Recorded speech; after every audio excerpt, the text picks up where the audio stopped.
இருங்க இருங்க இருங்க இருங்க மாண்பு பள்ளிக்கல்விக்கு சொல்லுங்க, பதில் சொல்லுங்க. மாண்புமிகு சட்டமன்ற பேரவைத் தலைவர் அவர்களே, வரலாற்று சிறப்புமிக்க நம்முடைய இந்த தமிழ்நாடு சட்டமன்றத்தில் 6/12/2018, அதாவது 2018ஆம் ஆண்டு டிசம்பர் மாதம் 6ஆம் தேதி இதே போன்ற ஒரு நிகழ்வில் காலையில் நம்முடைய சட்டமன்ற நிகழ்வை முடித்து அன்று மதியமே மிக முக்கியமான ஒரு சிறப்பு தீர்மானம் நிறைவேற்றப்பட்டதை சுட்டிக்காட்டி, அனைத்து கட்சி கூட்டத்தினுடைய நோக்கம் என்பது என்ன? அனைத்து கட்சிகளின் குரலும் நாட்டின் நலன் கருதி ஒன்றாக மக்கள் பிரதிநிதிகள் ஒன்று கூடி ஒரு தீர்மானத்தை நிறைவேற்றுவது. இங்கேயே அனைத்து கட்சியினுடைய பிரதிநிதிகளும் இருக்கிறார்கள். எப்படி 2018 அப்படி ஒரு தீர்மானம் நிறைவேற்றணுமோ அதே போல இப்போதும் கலந்து பேசி ஒரு சிறப்பு தீர்மானம் கூட நிறைவேற்றலாம். அது மட்டுமல்ல, அனைத்து கட்சி கூட்டம் எப்படி தமிழ்நாட்டு நலன் கருதி, தமிழர் நலன் கருதி, விவசாய பெருமக்கள் நலன் கருதி கூட்ட வேண்டும் என்று எதிர்கட்சி தோழர்கள் சொல்கிறார்களோ, அதே தமிழ்நாட்டு நலன் கருதி, தமிழர் நலன் கருதி தான் நாளைய தினம் மாண்புமிகு முதலமைச்சர் ஒரு அனைத்து கட்சி கூட்டத்தை கூட்டியிருக்கிறார். இது சட்டமன்ற உறுப்பினர்களுக்கு, அது நாடாளுமன்ற உறுப்பினர்களுக்கு, அதே நாட்டு மக்கள் நலன் கருதி அவர்களும் வரணும், வருகிறவர்கள் இருகரம் தூக்கி வரவேற்கிறோம். இதைதான் நாங்கள் சுட்டிக்காட்டுகிறோம் என்பதை மாண்புமிகு உறுப்பினர்கள் மூலமாக தெரிவிக்கிறோம். மாண்புமிகு திரு ராமச்சந்திரன், மாண்பு உறுப்பினர் ராமச்சந்திரன் அவர்கள் பேசுங்க.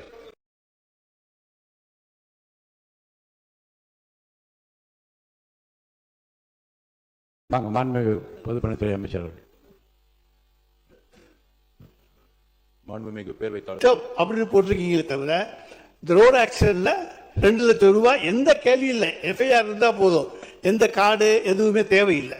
அந்த திட்டம் இருக்கிறதா என்பதை நம்முடைய மக்கள் நல்வாழ்வுத்துறை அமைச்சர் அவர்கள் தன்னுடைய மானிய கோரிக்கைகளை கூட சொல்லலாம்.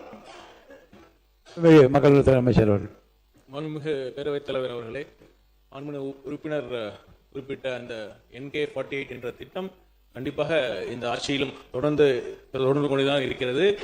இந்த கடந்த 90 நாட்கள்ல பல உயிர்கள் இந்த திட்டத்தின் மூலமாக காப்பாற்றப்பட்டிருக்கிறார்கள் என்பதையும் நான் தெரிவித்துக் கொள்கிறேன். உறுப்பினர் தங்கம் தென்னரசு அண்ணன் செஞ்சிருவீங்க, அதுதாங்க உங்களுடைய சாதனை. எப்படி ஓட்டுல எலெக்ஷன் சத்தமே இல்லாம வந்தீங்களோ, அது போல சத்தமே இல்லாம சரண்டர் ஆயிருந்தீங்க. பள்ளிக்கல்வித்துறை அமைச்சர் அவர்கள். மாண்புமிகு சட்டமன்ற பேரவைத் தலைவர் அவர்களே, எதிர்கட்சியை பொறுத்தவரை சற்று நேரம் முன்பு மாண்புமிகு உறுப்பினர் தங்கம் தென்னரசு அண்ணன் பேசினார். உண்மையிலேயே அரசியல் வேறுபாடுகளை எல்லாம் தாண்டி அதில் பெற்றுக்கொள்வதற்கும் கற்றுக்கொள்வதற்கும் எண்ணற்ற செய்திகள் இருந்ததை நாங்கள் இளம் தலைவர்கள் குறித்துக் கொண்டோம். அந்த துணியில் பேசுகிற பொழுது இந்த சட்டமன்றத்தினுடைய மாண்பை பாதுகாக்க, மரபை வழித்தொடர அது வழிவகுக்கும். ஆனால் மதிப்பிற்குரிய உறுப்பினர்கள் பேசுகின்ற பொழுது ஆரம்பம் முதலே பொது தளத்தில் பார்த்தது, சோசியல் மீடியா, பில்லு வாங்க போனப்ப நீங்க எங்க பில்லு வாங்க போனீங்க என்று இந்த நிதி அறிக்கையை சார்ந்து பேசாது ஒரு அரசியல் கூட்டம் போல பேசிக் கொண்டிருக்கிறார். மீண்டும் அவருக்கு நான் தெளிவுபடுத்த ஆசைப்படுகிறேன்.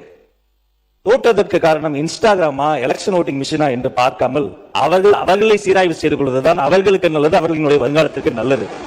அதை விடுத்து சம்பந்தம் இல்லாமல் பொது தளத்தில் கிடைக்கக்கூடிய செய்திகளை வைத்துக் கொண்டு அப்படி பேசுவது மரபல்ல என்பதை உங்கள் வாயிலாக மாண்புமிகு உறுப்பினருக்கு நான் தெரியுது. பொதுப்பணித்துறை அமைச்சர் ஒரு வார்த்தைகளை சொல்வார்கள், நல்ல பெயர் எடுக்க வேண்டும், நல்ல பெயர் எடுக்க வேண்டும் என்று சொல்வார்கள். அதை இந்த அரசு நிர்வாகம் தவறாக புரிந்து கொண்டு இருக்கின்ற நல்ல பெயர்கள் எல்லாம் தொடர்ந்து எடுத்துக்கொண்டு வருகிறார்கள். உதாரணமாக கலைஞர் வீடு வழங்கும் திட்டத்தின் பெயரை வெற்றி வீடு கட்டும் திட்டம் எனவும், உலகம் உங்கள் கையில் எனும் திட்டத்தை வெற்றி மடிக்கணின் திட்டம் எனவும், நான் முதல்வன் திட்டத்தை வெற்றி திறன் பயிற்சி திட்டம் எனவும், சமூக பொருளாதார மேம்பாட்டு திட்டத்தின் பெயரை வெற்றி தொழில் முனைவோர் திட்டம் எனவும், ஆழு மற்றும் செம்மறி ஆழு வளர்ப்பு ஊக்குவிப்பு திட்டத்தின் பெயரை வெற்றி மகளிர் ஆளுகள் வளர்ப்பு திட்டம் எனவும் திராவிட மாடல் அரசு கொண்டு வந்த திட்டங்களின் மீது ஸ்டிக்கர் ஒட்டி வருகின்றார்கள். மொத்தத்தில் இந்த நிதிநிலை அறிக்கை என்பது சுயமாக சிந்திக்க தெரியாத, சொல்வதையும் புரிந்து கொள்ளாத முடியாதவர்களின் ரீல்ஸ் பட்ஜெட் என சொல்லலாம். ஆக மொத்தத்தில் இந்த நிதிநிலை அறிக்கை வெற்று நிதிநிலை அறிக்கை அல்ல, வெற்று நிதிநிலை அறிக்கை என்பதுதான் உண்மை. எதை எடுத்தாலும் இந்த ஆட்சியாளர்கள் வெற்றி அரசு வெற்றி அரசு என தொடர்ந்து சொல்லி வருகிறார்கள். ஆனால் மக்களின் மனதில் இது வெறும் வெற்றி அரசு வெற்றி அரசு வெற்றி அரசு என்பதே பதிவாகிறது. ஆகவே இந்த நிதிநிலை அறிக்கை என்பது சைபர் ஜியோ என்று என் உரையை நிறைவு செய்கிறேன். நன்றி, வணக்கம். ரீல்ஸ் என்பது அவைக்குள் நீக்கப்படுகிறது. பேரவையின் அனுமதியுடன் அலுவல் நேரம் நீட்டிக்கப்படுகிறது. மாண்புமிகு உறுப்பினர் முனைவர் கணேஷ்குமார் அவர்கள். நீங்க சொன்னது உள்ள நான் கேட்டது 5 தலைவருடைய படங்கள்லாம் ரொம்ப விருப்பமா ரசிகராக இருந்தாலும் நான் பார்த்திருக்கேன்னு சொன்னீங்க. தொடர்ந்து நீங்க நன்றி சொல்லி நீங்க முடிங்க. பேரவைத் தலைவர் அவர்களே, எங்கள் கிராம பகுதியில் பெற்றோர்கள் தங்கள் குழந்தைகளிடம் அடிக்கடி ஒரு வார்த்தைகளை சொல்வார்கள். நல்ல பெயர் எடுக்க வேண்டும், நல்ல பெயர் எடுக்க வேண்டும் என்று சொல்வார்கள். அதை இந்த அரசு நிர்வாகம் தவறாக புரிந்து கொண்டு இருக்கின்ற நல்ல பெயர்கள் எல்லாம் தொடர்ந்து எடுத்துக்கொண்டு வருகிறார்கள். உதாரணமாக கலைஞர் வீடு வழங்கும் திட்டத்தின் பெயரை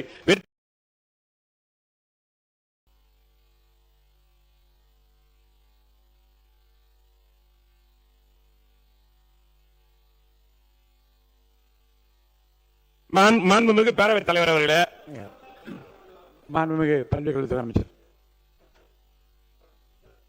மாண்புமிகு சட்டப்பேரவைத் தலைவர் அவர்களே, நகைச்சுவையாக அவர் பேசியதாக மூத்த உறுப்பினர் சுட்டி காண்பித்தார். அப்ப நகைச்சுவையாக ஒரு பதிலை மட்டும் சொல்ல உங்கள் மூலமாக, அந்த அன்பு செல்வத்திற்கு, அந்த அன்பு குழந்தைக்கு சொல்லுங்கள், ஆமாம் இந்த முதல்வருக்கு ஒண்ணும் தெரியாது, ஊழல் செய்ய தெரியாது, ஏமாற்ற தெரியாது, ஊரை ஏமாற்றி உலகில் போட தெரியாது என்பதை சொல்லும்படி நகைச்சுவையாக உங்கள் மூலமாக தெரியப்படுத்திக் கொள்கிறேன். மாண்புமிகு உறுப்பினர் நீங்க பேசி முடிங்க.